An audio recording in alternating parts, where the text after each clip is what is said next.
Pardon, nous allons donc pouvoir passer à la délégation de M. Didier Jean-Jean, c'est la délibération 57, agenda d'accessibilité programmée.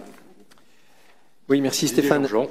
Pardon, merci Pierre. Après donc quelques heures sur des orientations, je vous propose quelques minutes sur des actions avec l'agenda d'accessibilité programmée.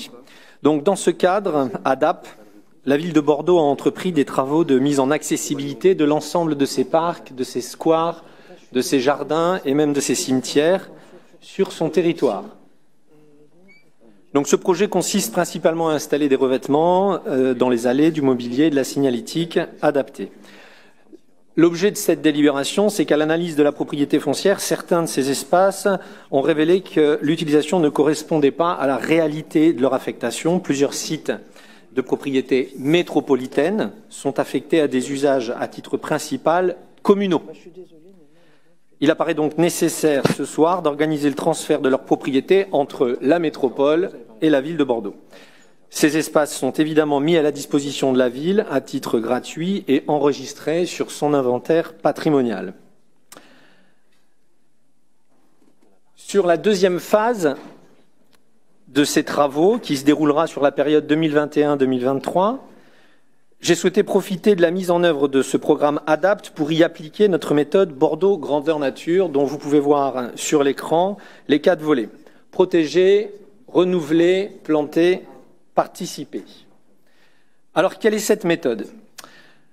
Sur ce projet, si la commande première était seulement, entre guillemets, de rendre accessibles tous les espaces publics, travail évidemment essentiel et nécessaire, nous avons demandé à la chef de projet d'effectuer également un travail sur la renaturation de ces espaces.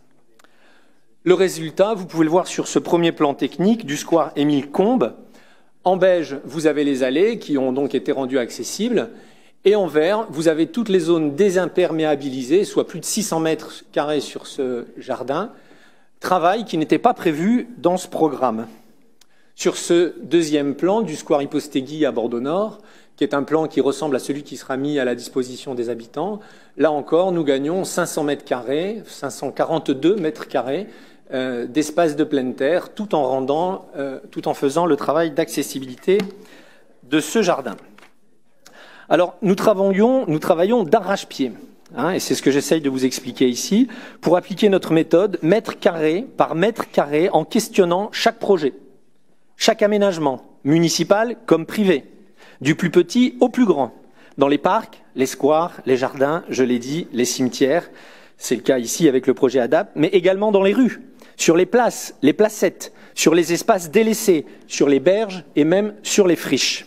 Ce travail d'orfèvrerie, chirurgical, précis et besogneux est mon quotidien et celui de nos équipes à la direction des espaces verts et au pôle territorial de Bordeaux. Dans chacune de nos interventions, nous avons l'obsession de la bon, vous m'avez compris, de désimperméabiliser les sols.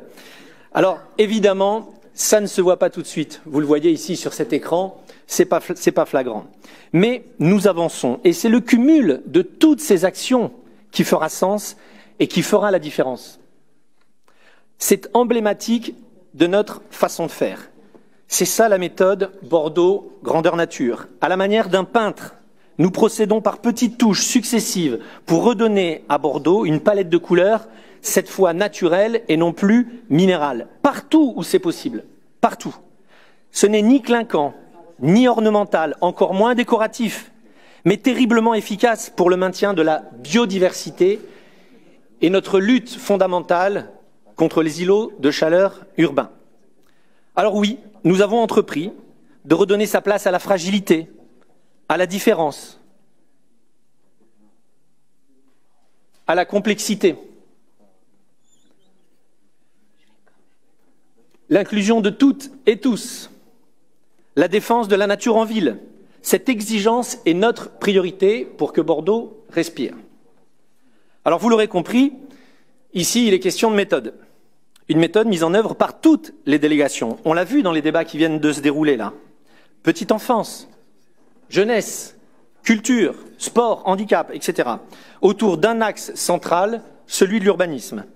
Chacun, dans nos délégations, nous avançons dans la même direction, main dans la main, et donnons à l'urbanisme ce contour fertile et inclusif que nous défendons. Alors protéger, c'est par exemple le site de la Jalère. 35 hectares, c'est pas rien. C'est le bois de Brazza. 2 hectares, c'est pas rien. Renouveler, planter, je pense que nous aurons l'occasion d'en reparler dans un prochain conseil municipal, donc je vais faire court. Mais c'est aussi participer avec le permis de végétaliser. Idem, nous en parlerons prochainement, donc je vais faire court. Et c'est tout ce travail que vous voyez ici sur ces écrans, sur les places emblématiques, où l'on nous expliquait qu'il n'était pas possible de végétaliser et où finalement nous avons déjà commencé les travaux, les parcs, les squares, les jardins, mais tous ces espaces délaissés. Ici en haut à gauche, nous allons planter un arbre de Judée. Et à droite, 250 mètres carrés de micro-forêt où nous plantons jeunes, 3 à 5 plants par mètre carré. Je vous laisse faire le calcul. Mais nous travaillons aussi dans les crèches, dans les écoles, pour des cours buissonnières, pour que Bordeaux grandisse nature. Et enfin, vous l'avez évoqué, les projets privés, les permis de construire. Ici, vous avez en rouge la zone qui était promise à un parking. Les cercles, ce sont les arbres qui étaient promis à l'abattage. Et là, en vert, voilà le travail que l'équipe de l'urbanisme a réussi à faire avec ce promoteur privé, tout simplement parce qu'on a pris le temps de le rencontrer. Je vois que ça n'intéresse pas tout le monde, ce qui m'étonne, mais je continue. Et donc ici, vous voyez que sur cette parcelle, 10 arbres sont sauvés. 10 arbres sont sauvés. Nous avons ouvert un parc privé aux habitants. Nous allons créer un potager. Le promoteur... Oh, s'il vous plaît, un peu de respect quand même. Enfin, non, mais laisse Pierre, parce que c'est assez démonstratif de... respect. Laisse faire, Pierre, laisse faire ça. Fatigué, mais quand même. Je vais m'en débrouiller. C'est assez représentatif de l'image que vous donnez à la place de la nature en ville, donc c'est très bien, laissez-les applaudir. Non, vous attendrez votre tour de parole. Continue.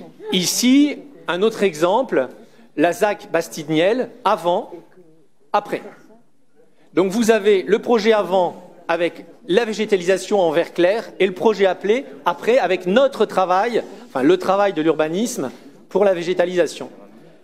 Donc, vous l'avez compris, nous avons ici une méthode mise en œuvre par nous tous, et nous développons donc à l'échelle de la ville une véritable trame verte qu'on vous exposera prochainement, un véritable corridor écologique, outil de lutte contre la chaleur ici en ville, pour faire de Bordeaux, qui a été la ville de pierre du XVIIIe siècle, celle du béton du XXe siècle, la ville qui sera la ville nature du XXIe siècle. Merci de votre attention, presque à tous et toutes.